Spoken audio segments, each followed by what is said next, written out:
নমস্কাৰ সকলোকে পোনপ্ৰথমে মই বাটুলি আপোনাক সকলোকে পুনৰ স্বাগতম জনাইছোঁ মোৰ লৰ্ণ শিক্ষা নামৰ ইউটিউব চেনেলত য'ত নেকি আমি আসাম পুলিচ প্ৰিভিয়াছ ইয়াৰ কুৱেশ্যন এনচাৰ কেইটামান কৰি আছিলোঁ গতিকে আহক আজি মই পুনৰ আসাম পুলিচ প্ৰিভিয়াছ ইয়াৰ কেইটামান কুৱেশ্যন এনচাৰ লৈ আহিছোঁ আৰু যিকোনো এক্সামৰ কাৰণে প্ৰিভিয়াছ ইয়াৰ কুৱেশ্যন এনচাৰটো কৰা এইকাৰণে প্ৰয়োজনীয় যেহেতু কোনো এটি এক্সামৰ প্ৰিভিয়াছ ইয়াৰ কুৱেশ্যন এনচাৰ সলভ কৰিলে বা চালে আমি সেই এক্সামত কেনেধৰণৰ কুৱেশ্যন আহে প্ৰশ্ন আহে তাৰ বিষয়ে আভাস পাব পাৰি আৰু প্ৰিভিয়াছ ইয়াৰ কুৱেশ্যন এনচাৰ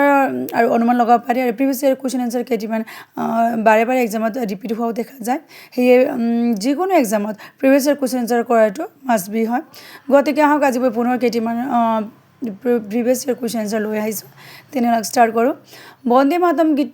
গীতটো কোনে ৰচনা কৰিছিল who composed the song Vande Mataram আৰু এইটো প্ৰশ্ন আছিল আপোনালোকৰ 2017 চনত আৰু এনচাৰটো হ'ব বঙ্কিম চন্দ্ৰ চট্টোপাধ্যায় দিহিঙীয়া ৰজা বুলি কাক জনা যায় who is called the king of Dihingia Suhungmung Dihingia ৰজা বুলি জনা যায়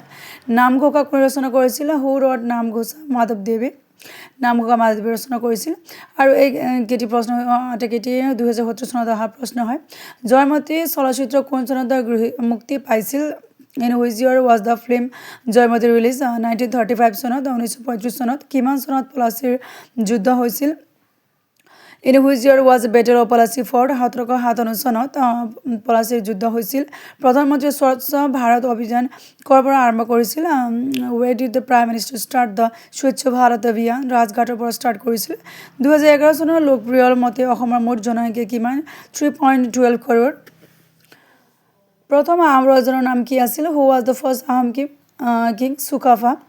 চুকাফা হয় কোন চনত ৰবীন্দ্ৰনাথ ঠাকুৰক নোবেল পুৰস্কাৰ প্ৰদান কৰা হৈছিল 1913 চনত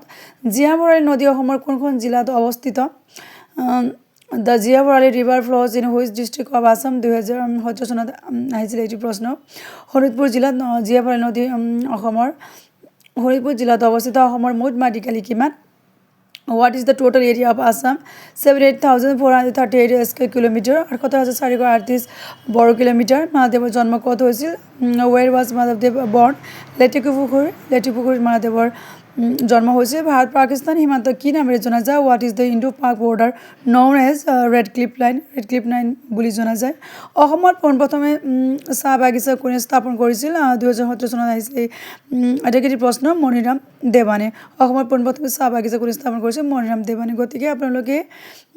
আসাম পুলিচৰ প্ৰিভিয়াছ ইয়াৰ কুৱেশ্যন এনচাৰ এটি নোটবুকত ভালদৰে নোট কৰি ল'ব পাৰিব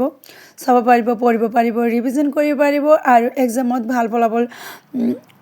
ভাল ফলাফল দেখুৱাব পাৰিব আৰু এনেধৰণৰ আসাম পুলিচ প্ৰিভিয়াছ ইয়াৰ কুৱেশ্যন এনচাৰ কাৰণে আপোনালোকে মোৰ চেনেলটো ছাবস্ক্ৰাইব কৰিব পাৰিব ওকে ধন্যবাদ সকলোকে